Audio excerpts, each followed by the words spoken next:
Greetings and salutations, Seahawks Palaver here with the day after the first round of the NFL draft. And this is something that I'm unaccustomed to seeing. We have the Seahawks getting an A-plus grade for their first round of the draft.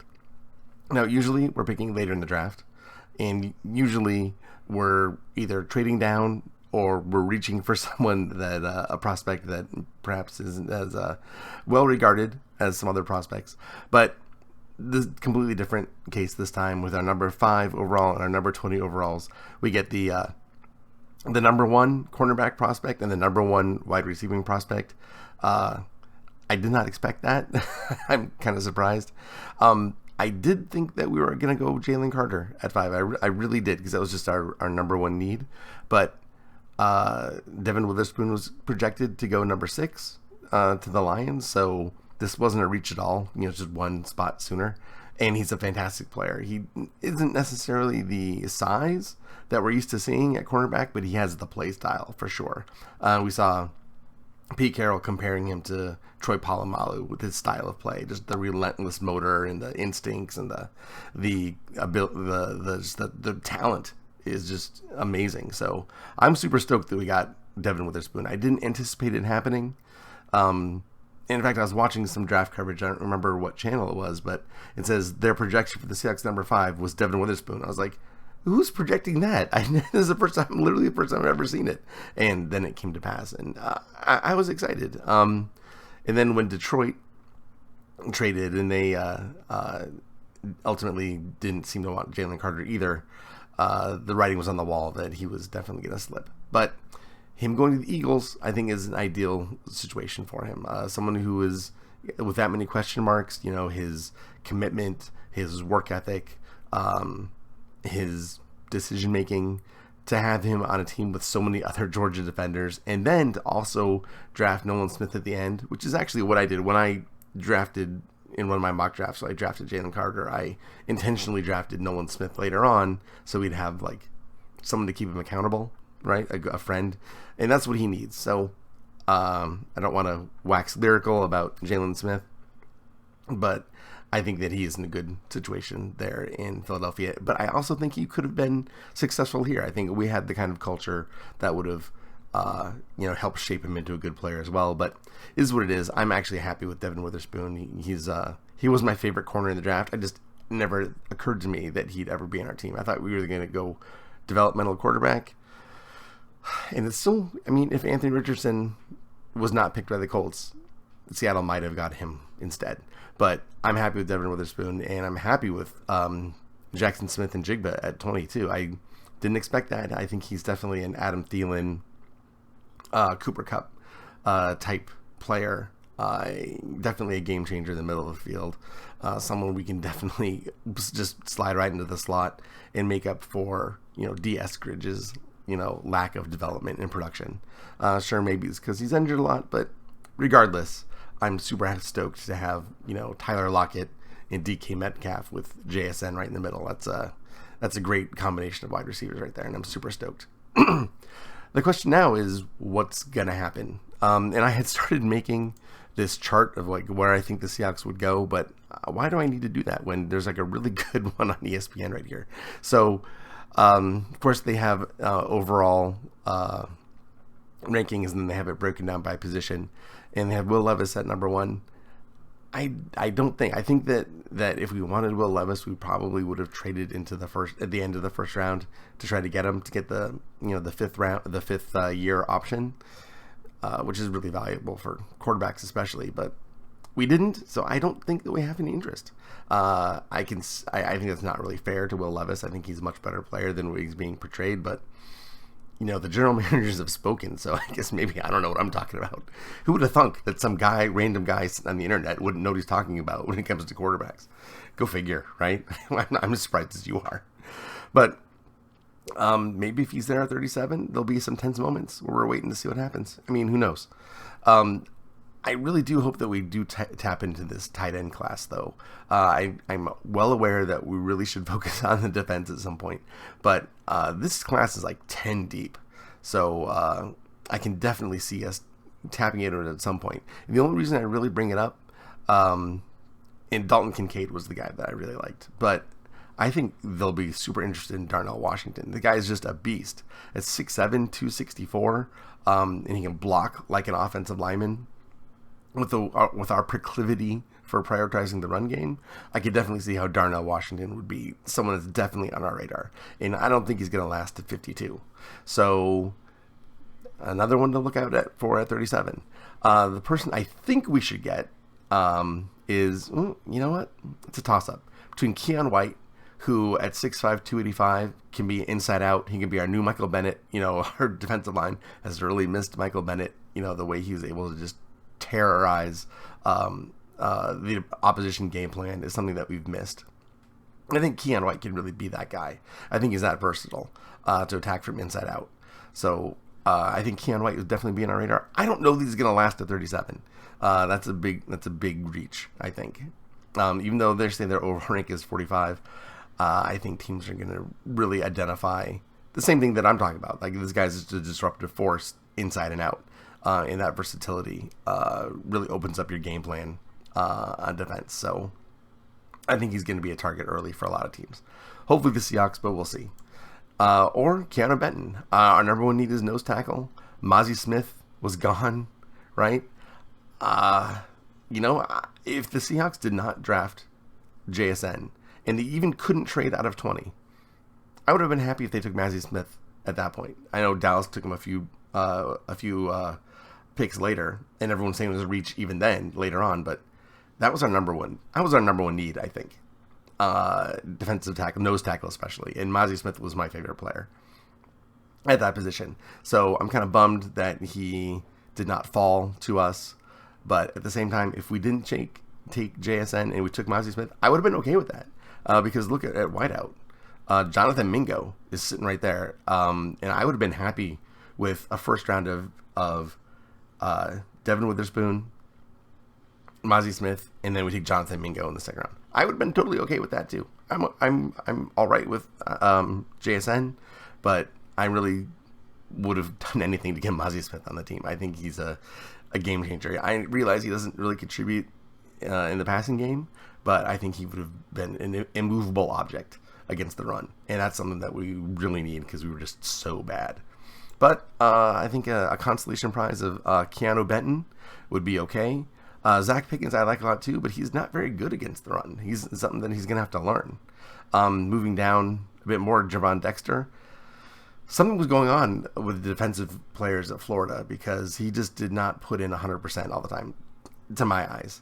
I think he's at 6'6" and 310 and highly athletic. I think he would be great in the middle of the line if you can just light a fire under his ass and make him do things. It just seemed like in Florida he just wasn't always there. I don't know what the deal is. Siaki Ika has the size that we like. 6'3" and 335. It's perfect, but I think he's more of at 52, or I might think it, but I would not really want him at 37. Someone that I really do like, and I'm going to skip Byron Young because, of course he's a great player, is Scott Matlock. No one talks about Scott Matlock, but this guy is amazing. All right, I even brought him up. Look, dude, he's basically a Viking king, just ready to be unleashed upon the opposition. I mean, he's so imposing, and I just love his play. He is relentless. He's like Cassius Marsh. Remember that guy? Not just because they're both redheads or whatever, but Cassius Marsh played like his hair was on fire. He was a bit out of control at times, but this dude, man, Scott Matlock was a rock in the middle of that Boise State defensive line, and he's one of those pissed off for greatness, and he gets personally insulted when someone likes to play against him, just like Devin Witherspoon. And I think we need more of that on the team, more fire. And I think Scott Matlock would be great, not at 37, but if they took him at 52, even though he's like the overall rank of 121, again, I wouldn't really shed a tear. I'd be okay. It would be early for him, but 83 probably better. But even if they reached at 52 for Scott Matlock, I'd be a happy camper. It would be the best thing to do draft wise as far as your capital goes, but that would be interesting. Another person that they brought in for a look-see was DeJuan Jones. Again, this is another beast of a person at 6'8" and 374, but he had just about as bad of an offseason as Jalen Carter did. Maybe not with his, criminality, but just the way he didn't do anything. He didn't do anything at the combine. He didn't do anything at his pro day. He just kind of sat and wants his body of work to speak for him, which I understand, if you're made of glass, but he didn't really have those problems. I don't know why he didn't showcase himself more during the draft process. Again, the Seahawks brought him in for a top 30 visit to talk to him, and someone that size, you can't coach. Being 6'8" and 374, he would be a beast. You move him to guard, that would be awesome. But I'm disappointed with his offseason. It kind of doesn't really speak well to his football character. So I think for all that size, I don't think he's really going to be on our radar. Cody Mauch, on the other hand, will do anything. He's 6'5", 302, and can play any position on the offensive line. And I think that kind of versatility is something that Tom Cable really liked. I don't know if Andy Dickerson is the same way, but he likes moving tackles inside the guard. That's what the Rams did a lot. So I can definitely see him appreciating that ability. And he can play center too. And I think Evan Brown, that we signed from Detroit, is a really good center. And so I don't know. I'm not sure. I mean, the Seahawks have spent a lot of energy and time working out centers. They sent Steve Hutchinson to work out Joe Tippmann. They sent him out to work Joe Michael Schmitz. Ricky Stromberg is someone that I like. Like Joe Tippmann was embarrassed by Mozzie Smith when they played Michigan, if I recall correctly. Correct me if I'm wrong, but I seem to remember him being just absolutely abused by Michigan's defensive line, Mozzie Smith in particular. Correct me if I have that wrong, but that's the way I remember it. But Ricky Stromberg held his own against everybody. He was fantastic. He's ranked down at 125, and we have a pick at 123. Him or Olusegun Oluwatimi, who has been downgraded this year. I don't know why. He was really good 2 years ago, and I don't think he was that bad last year either. So he's super athletic. The center class is again 9 deep. Jake Andrews, Seattle brought him in for a top 30 visit as well. Another uber athletic center. Jarrett Patterson has been solid. He didn't play center last year, but he played center I think the 2 years before that. He's had snaps all up and down Michigan's line, Notre Dame's line, and has acquitted himself very well there. I am happy with any of these centers, and I don't think we really need to invest some early draft capital on that. I'd much rather go on some rarer positions like DT, defensive end, and inside linebacker, which isn't really a deep class here. Let's talk about the inside linebackers. Trenton Simpson's probably the most athletic one, but kind of didn't really produce a whole lot. But he needs some coaching. I think he'd be great because he has a lot of potential. Drew Sanders is my favorite just because of his versatility. He's a fantastic edge rusher, and he has when he talked to teams, he specifically talked about him wanting to play inside linebacker as well as edge. So, and I think that's fantastic. That's great. Having that versatility is another thing, for roster management. It helps. We have plenty of edge rushers. We have a pretty decent stable, but Darrell Taylor's in his last year. We don't really know what we have in Tyree Smith yet. Boye Mafe, really good against the run. He's still developing against the pass. I think you can never have enough edge rushers, and this guy can perform double duty. He can be a great inside linebacker, and he can play edge on passing downs. I think that'd be a good thing to have, in the utility belt there. Diane Henley, I know someone the Seahawks really like. He's great. I wouldn't be disappointed. Henry 2020 is someone that I heard that Pete Carroll really likes. He was very watched his workouts with a lot of enthusiasm, so that someone was probably on the radar. He's been undersized at 227, but that's probably fine. Overshone was a converted safety, so you probably have some good coverage ability that would be useful inside. And someone I really like is Marte Mapu. I don't know why they have him. I mean, he's a converted safety, 6'3", 217. Sacramento State is a small school, and I know the Seahawks kind of shy away from small schools, but Marte Mapu was very interesting and another versatile player. And Dorian Williams is probably the best coverage linebacker in the class. That was something that I think would be great for the Seahawks. Ivan Pace, someone I like, one of my guys, a ferocious tackler, and Owen Papo at Auburn. Not a lot of production, but off the charts. He's like basically Trenton Simpson Part 2. Noah Sewell, 6'2", 246, a throwback. He's kind of like another Jack Campbell at pick 83. Probably maybe a bit early, but maybe with our 123 pick, I wouldn't mind just taking a look his direction. And then D. Winters, great. Ventrell Miller, we brought in for a visit. I'm not sure why. I was never really impressed with his game, but I guess the Seahawks saw something in him that they wanted to talk more about. So, but that's about the end of it. The class is about 13 deep. Outside linebackers, we can think of these as some of the edge players in our system. BJ Ojulari, who we brought in to talk to, would be great. Nick Herbig, someone I really like. He plays similarly to Drew Sanders, kind of the game, only he's much further down the rankings. Jose Ramirez really turned it on at Eastern Michigan. That would be super interesting. Andre Carter got a lot of talk early on, but he tested pretty poorly at the combine. I think he ran something like a 4.9. Not very impressive. Isaiah Land, Tyrus Wheat ran a really fast 10-yard split, so he has a lot of potential there. And the word on the street is he can even hold up in pass coverage, which is odd for a guy who is 6'2" and 263. So interesting. Mahmoud Diabate, a lot of people remind him of the guy who was on the 49ers from Florida Florida Atlantic. I can't remember his name now. Aziz something? I don't remember. Very similar player.